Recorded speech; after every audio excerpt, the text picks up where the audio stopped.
어젯밤 이춘석 의원의 탈당으로 징계를 할 수 없는 상황이 되었습니다. 이춘석 의원을 제명 조치하도록 하겠습니다. 탈당한 사람한테 무슨 제명을 한다는 겁니까? 주는 당헌 당규를 고쳤어도 참나. 탈당도 지 맘대로 못하게 해야 된다고 봐요. 탈당하고 난 다음에 규정을 받아서 제명을 시킨다는 것은 버스 떠나고 난 다음에 조치를 취하는 거고. 당적이 없는데 뭔 제명을 왜 예, 어떻게 시킵니까?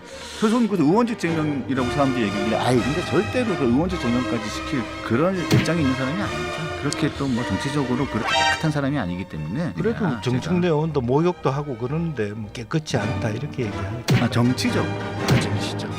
위생적으로 깨끗하겠죠. 본인도 오래 살고 싶은 사람인데. 네.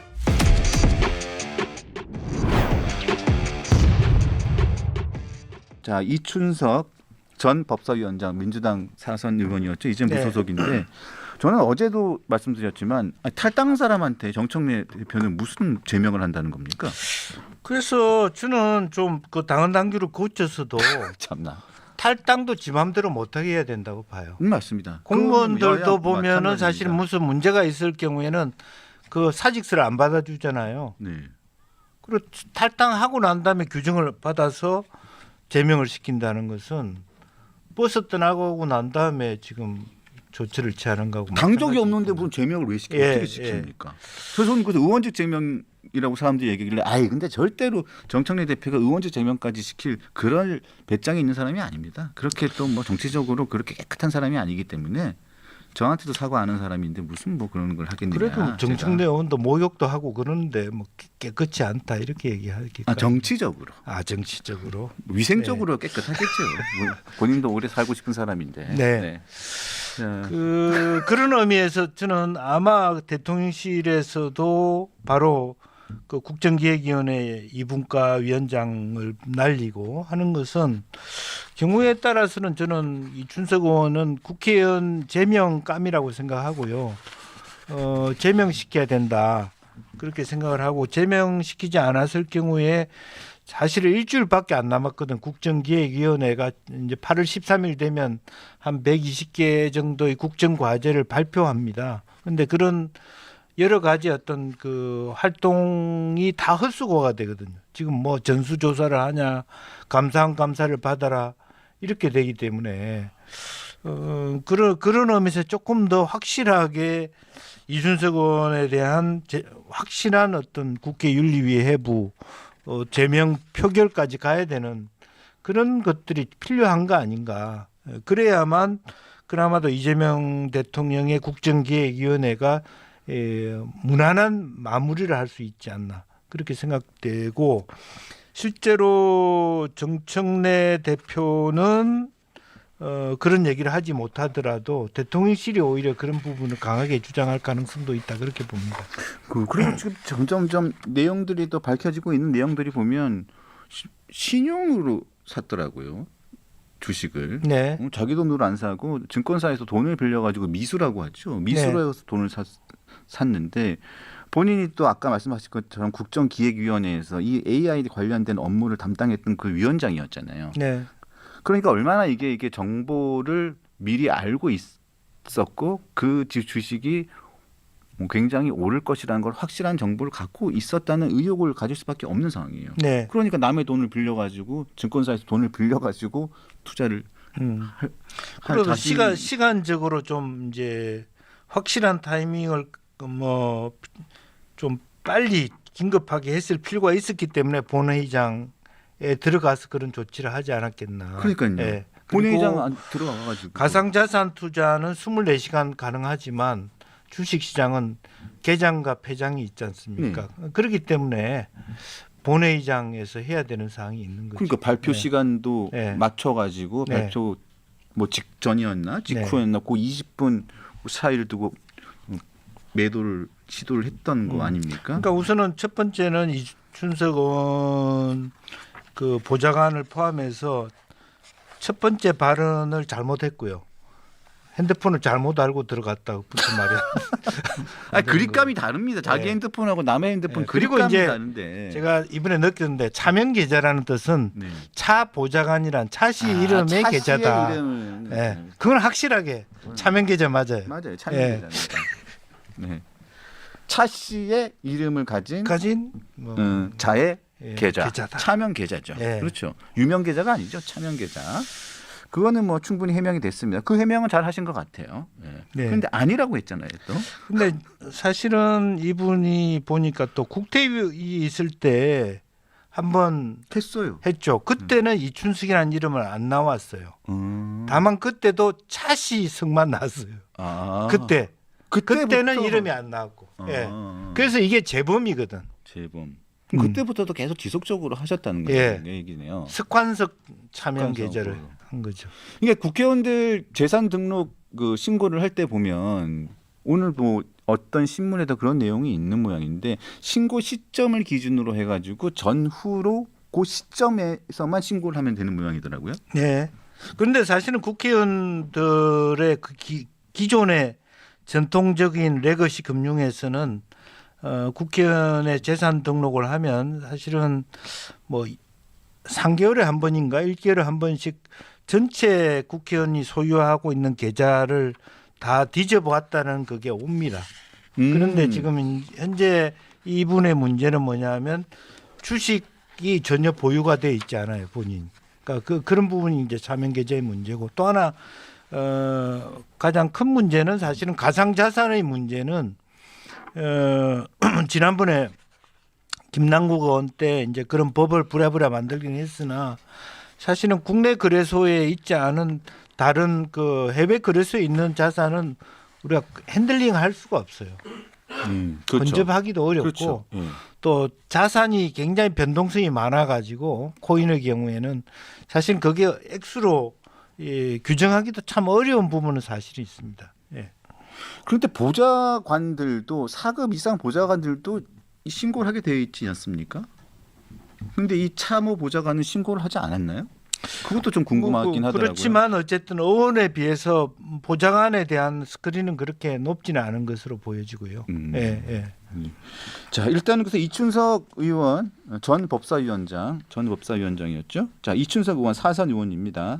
자, 이번에 본회의장에서 보좌관의 이름으로 차명으로 주식을 거래한 의혹 사진이 찍히면서 이제 논란이 되면서 자, 이제 문제가 되는 이제 의혹들. 자, 대충 집어 딱 거론만 되는 것이 일단 금융실명제법 위반. 네. 자, 그리고 보좌관 갑질 논란도 됩니다. 네. 그리고 자, 보유 주식 미신고 의혹이죠. 이게 바로 공직자윤리법 위반이고요.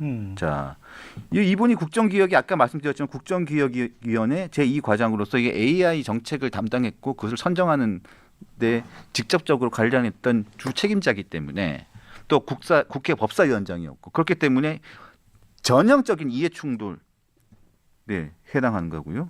그리고 그 관련해서 아주 중요한 정보지 않습니까? 이 정보를 미공개 되는 정보를 이용했다는 의혹이 아주 제기되고 있는데 이거는 바로 자본시장법 위반입니다. 네. 이거 한두 가지가 아니에요. 그래서 지금 서울 경찰청에서 이거 바로 수사가 들어간 거지 않습니까? 네. 이거 일파만파입니다. 이거 제가 보기엔 실장법 위반이 한두 가지가 아닐 것 같은데. 그러니까 실질적으로 제가 아까 말씀드린 대로 의원직이 있다 없다를 떠나서 실정법 위반으로 징역형이나 뭐 집행유예를 당할 수 있는 그런 문제가 될 수 있어요. 그리고 또 하나는 경제에 특히 경제 1분과 경제 2분과의 경우에는 위원들이 뭐 비밀 그 정보에 대해서 자기가 사적으로 그것을 하지 않는 데 대한 그런 그 매니페스테이션을 좀 명확하게 할 필요가 있을 것 같아요. 또 재발 방지라고 하는 건 또 야당이 지금 공격하듯이 모든 그 소위 국정기획위원회에 대해서도 전수조사하자라고 하는 것을 어쨌든 막아내야 되는 부분이고요. 이제 그런 측면이 있는 것 같습니다. 그래서 이제 이춘석 의원이 그 동안에 이제 기획재정위원장도 했고 또 그러다 보니까 이제 경제 2분과를 하는 것 같은데 뭐 이렇게 되면은 정말 세제 개편과 관련돼 있는 그 일반 소액 투자자들의 경우에는 굉장히 비판을 정조준할 수 있죠. 근데 이춘석 의원이 다 보면 아까 기재위원장도 하셨고 네. 했다고 하셨고 법사위원장 얼마 전까지 했죠. 또 이 국회 사무총장도 했어요. 네. 그러니까 요직한 요직은 다 했단 말이에요. 사선 의원까지 했었고 그리고 이분이 또 최근에 아니고 2019년도 그랬고 2017년도 그랬고 이게 사선 의원을 지내면서 숱한 인사청문회도 다 했습니다. 또 법사위에도 오래 있었고 그래서 그러다 보니까 여러 인사청문회에서 주옥 같은 이야기들을 많이 남겼습니다. 그게 회자가 되는 건데 이게 말이 자기 부메랑이 돼가 돌아오는 일들이 많은데 저 또한 이렇게 얘기하다가 나중에 무슨 일이 생기면 야 너도 자식아 그때 뭐 그런 말 하더니 말이야 꼴 잘 났다 이렇게 될 수도 있어요. 저도 그러니까 조심하고 살아야 되는데 이춘석 의원이 과거에 어떤 말을 했는지 아주 짧게 한 번만 좀 들어보겠습니다. 오로지 돈 벌려고 주식 투자에만 매몰된 파렴치한 공직자로 몰고 있는 이런 모습만 보이는 것 같아서 네네. 전 안타까움이 있습니다. 본 의원도 공직자로서 도덕성이 최우선의 가치다 하는 거에 대해서는 100% 동의합니다. 네네. 그래서 이 청문회상의 도덕성에 검증이 되는 자료를 제출하고 물어보고 하는 건 가능하다고 생각합니다. 우리 국민적 눈높이에 후보자의 남편이 주식을 했지만 후보자도 주식 명의를 빌려주고 한 분에 대한 책임이 분명히 후보자에게 있습니다. 단기간에 그렇게 이익을 남기면 뭔가 내부 정보가 있는 거 아닌가 하는 오해의 소지도 저는 있다고 생각합니다. 근데 결국 저렇게 이렇게 매섭게 몰아붙여가지고 당시에 이미선 그 헌재 재판관 후보자였나 낙마했어요. 근데 본인이 이제 지금 낙마하게 됐거든요. 그러니까 지금 이제 특히 제일 문제가 심각한 분들이 이제 율사 출신들이더라고요. 맞습니다. 네, 율사 출신들이 본인은 정당하다라고 정의롭다고 생각하지만 사실은 본인의 내부 검열이 굉장히 부족한 것 같아요. 특히 이제 저런 분들이 스스로 그때는 맞았고 지금은 아니다. 뭐 그런 것들이 내로남불이 너무 많고요. 또 나아가서 뭐 그때 아마 오늘 방금 영상에는 안 나왔지만 사회하는 할 의향 없냐 이렇게 얘기했을 것 같은데 네. 지금 현재 이준석 의원이 해야 될 일이 바로 그런 일입니다. 그러니까 이실직고하고 내가 갖고 있는 뭐 차명 혹은 뭐 이게 차명 주식만 차명으로 돼 있는 건지 건물들도 부동산도 차명으로 갖고 있을 수도 있는 거거든요. 네. 뭐 익산에도 있고 서울에도 있고 그럴 수도 있는 거니까 모든 그동안에 해왔던 어떤 적절하지 않은 그런 부분에 대해서 국민들 앞에 소상히 밝히고 그것을 진짜 내가 얘기했던 것대로 솔직히 그때도 뭐 노블리스 오블리지 얘기를 했던 것 같은데 네, 노블리스 오블리지 얘기를 모든 했었죠. 것을 사회에 한원하겠다라고 하는 이제 그런 얘기를 해야 되는 타임이 아닌가 그렇게 생각을 하게 됩니다. 네.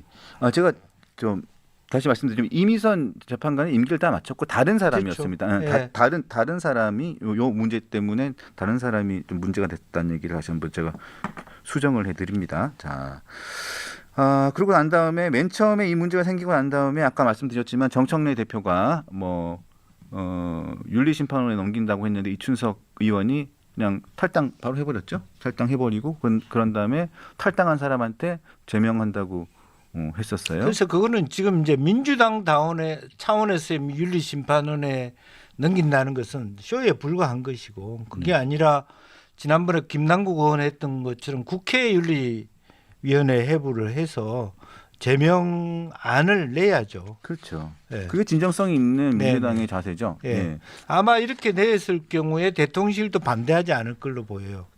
왜냐하면 이 정부의 핵심 기조가 야쿠르트이기 때문에. 야쿠르트. 예. 야쿠르트. 네. 자, 그러고 난 다음에 이제 주진우 의원은 어제 이 방송에 나와서 경찰청 나오기 직전에 어제 이 방송 나왔었는데요.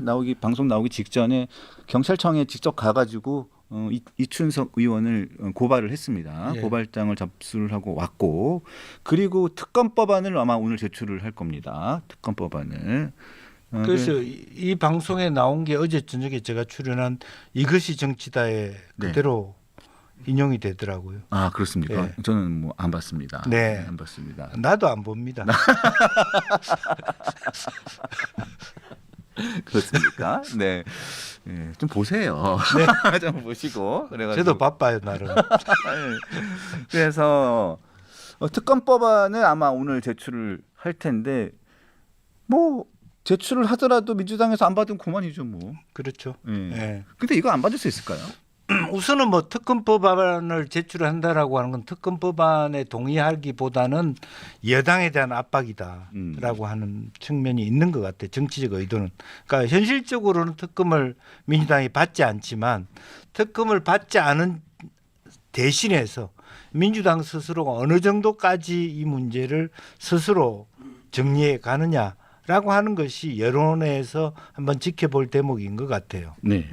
그래서 그리고 난 다음에 계속 여론이 민주당 스스로가 이준석 의원 처리를 깔끔하게 하지 않았을 때 밀려서 특검을 받게 되면 굉장히 모양이 안 좋은 거거든요. 그래서 이제 그런 아마 대통령께서 미국 가기 전에 어쨌든 이것을 일단락 지으려고 하지 않겠냐 그렇게 보입니다. 그래서 계속 이 이재명 정부가 그러니까 문재인 정부는 부동산, 내로남불 뭐 이런 조국 사태 이런 부분 때문에 위기를 맞았었는데 그리고 윤석열 정부는 계엄 이런 부분, 김건희 여사 이런 부분 때문에 위기를 맞았었고 이재명 정부는 이제 출범한 지 2달 됐는데 어제 제가 만난 카페에서 만난 사람들이 말하는 걸 옆에 들었더니 주식 때문에 위기를 맞고 있다. 이런 얘기를 하더라고요. 근데 그 네. 얘기가 맞는 것 같아요. 지금까지는 네. 주식 때문에 위기를 맞고 있습니다. 지금 현재. 그래서 희한해요. 아니, 그만큼은 지금 현재 이제 주식 때문에 위기를 맞는다는 것은 사실은 이제 굉장히 그 예민한 부분입니다. 왜냐하면 이재명 대통령께서 이제 국민들이 부동산에 투자하지 말고 주식 투자를 하라라고 하는 그런 부분이 있고요. 공약이었고 예. 계속 또, 그런 기조였습니다. 예. 그래서 그런 부분에 대한 목표치를 높이는 부분들이 얼마나 있기 때문에 기본적으로 보면 이 노란봉투법이라든지 상법 개정이라든지 세제 개편안이라는 게 다 그게 주식 투자하고 연관돼 있기 때문에 면밀하게 이것을 잘 조율해 가야 될 것 같아요. 그러니까 한미 관계에서의 관세 협상에서도 남아 있는 게 법인세 문제거든요. 예컨대 우리 대기업들이 미국 투자 많이 한다 나쁜 건 없지만 그래도 국민들 입장에서는 뭔가 우리 기업이 노란봉투법 때문에 한국에서 더 이상 사업을 하지 않고 미국으로 차라리 가는 분위기라면 그럼 외국에서 한국에 들어올 수 있는 유인책은 있어야 되지 않느냐. 그렇죠. 네. 그랬을 때 법인세가 너무 높다라고 하는 것. 혹은 그런 부분에 물론 법인세를 높이는 전제나 대주주를 그 10억으로 낮추는 부분은 세수가 너무 말하자면 이제 윤석열 정부에서 부자 감세를 했기 때문에 원상복구한다는 그런 취지가 있긴 하지만 그렇게 무작정 그런 것으로 밀어붙이기는 힘들어지는 즉 진성준 의원과 같은 강선 의원도 굉장히 지금 위축돼 있는 그런 상태이기 때문에 아까 그런 의미에서 제가 봤을 때 이재명 대통령, 이재명 정부가 굉장히 강건한 것처럼 보이지만 굉장히 유약하단 말이에요 지금. 네. 네. 이제 그런 것들을 세밀하게 따져볼 때고 특히 한정혜 신임 정책위 의장이 이런 부분을 좀 지혜롭게 정리해 가야 돼요. 그리고 대통령실도 지금 된다 안 된다가 아니라 경청한다는 쪽으로 열려 있는 자세이기 때문에 정말 잘해야 되는 상황이다라는데 지금 아까 말한 대로 뭐 윤석열 정부는 계엄 혹은 김건희 여사 윤석열 정부는 윤석열 대통령 본인과 김건희 여사가 가장 리스크가 큰 부분이었다라고 그렇죠. 보면 지금 이재명 정부는 뭐가 리스크가 크냐면 여당 자체예요. 여당 자체가. 예, 이준석 의원이 여당이잖아요. 네. 그리고 진성준 의원은 여당이잖아요. 네. 그러니까 당정 관계를 일치화하는 것 좋은데 실제로 만에 하나 정청래라고 하는 새로운 리더가 핵심적인 말하자면 주식 문제라든지 재산세 문제라든지 이런 거가 관련해서 충돌했을 때 상당히 빠른 시간 내에 이 정부가 어려울 수 있다라고 하는 것을 어떻게 정청래가 지도하는 민주당과 부드러운 어떤 연착륙을 가져갈 거냐가 굉장히 새로운 골머리이며 과정이 있고, 따라서 그런 과정에서는 우상호 정무수석의 역할이 매우 클 수밖에 없다. 뭐 그렇게 보여집니다. 네, 그래서 조금 전에 지금 국민의힘은 이춘석 주식 차명 거래 의혹에 대한 특검 법안을 당론 발의키로 조금 전에 결론을 냈습니다. 그래서 긴급 의총을 열어가지고 법안 발의를 논의키로 했고요. 국정기획위의 모든 위원들에 대한 차명 재산을 조사하겠다. 그래서 당론 발의를 하기로 했는데 여당 입장에서는 압박을 받을 수밖에 없고, 이 부분은 어떻게 여당하고 어떤 협의 과정을 통해서 뭐 특검을 바로 진행을 할지 아니면 뭐 어떻게 그러니까 될지. 수심이 가득한 국민의힘에 갑자기 햇볕이 들었어요. 이춘석 의원님이 아주 좋은 국힘에 아주 좋은 송원석 비대위원장도 그냥 거의 힘들어할 뻔했는데 좋은 선물을 주셨네요. 예, 조국 문제와 연동이 힘들어졌는데 이춘석 의원 때문에 갑자기 햇볕이 들어갔고 막 신나하네요. 네. 네. 자, 그리고 가시기 전에 또 하나 본회의장 한 장면을 하나 좀 봤으면 좋겠는데요. 강선우 여성가족부 장관 후보자였다가 낙마를 한 강선우 의원이 오랜만에 본회의장에 등장을 했는데 아주 난리가 났더군요. 자, 의원들이 그냥 난리가 났습니다. 안아주고 등 토닥여주고, 무슨 저는 독립운동하다가 등장한 분인 줄 알았어요. 자, 그 제가 댓글을 쭉 봤거든요. 네. 저 영상에 대한 댓글을 봤는데 정말 제 생각이랑 똑같더라고요. 야, 대단하다. 독립운동했니? 무슨 뭐 나라를 구했나? 뭐 그런 댓글들이 많더라고요. 물론 반갑겠죠. 우리가 잘 봐야 될 게요. 의원들이 악수도 하고 등도 두드리는데 예. 마지못해 하고 있어요. 아, 마지못해? 네. 아. 그러니까 저게 의원들의 모습이에요. 얼굴은 확 웃고 뭐 엄청나게 환영한 것처럼 보이지만 네. 왜 내한테 손을 내? 어이 재수 없어. 아니, 정말로요? 예. 안 할 수 없잖아. 동료 의원이 내가 이렇게 창피당하고 돌아왔으니까 좀 나한테 위로해줘 그러는데 얼굴을 돌릴 수도 없고. 그렇습니까? 예. 저는 뭐 저런 경험이 없어서 그런데 네. 의원님은 그 국회 경험이 있으시니까 저럴 때 저렇게 안아주는데요, 뭐? 네? 온정주의죠. 그래요? 예. 속으로 욕하나요? 속으로 다 인간인 이상 욕하죠. 그러고 보니까 얼굴 표정들이 시선을 피하려는 하는 사람들이 있는 것 같기도 하고. 본인은 그냥 마지못해 전화하다가 일어서서 왜 내 앞을 지나가냐 이런 식의. 절로 가지 왜 일로 와? 예, 막 이런 예, 건가요? 예. 네. 그렇구나. 기독교를 믿고 있어서 절로는 안 갑니다. 그러니까 세심하게 봐야 되는군요. 세심하게. 그래서 마음으로는 물론 이제 아까 뭐 우리 이모경 의원처럼 참 순수한 마음으로 참 창피 다 당하고 왜 장관급도 안 되는데 장관 하겠다고 했니?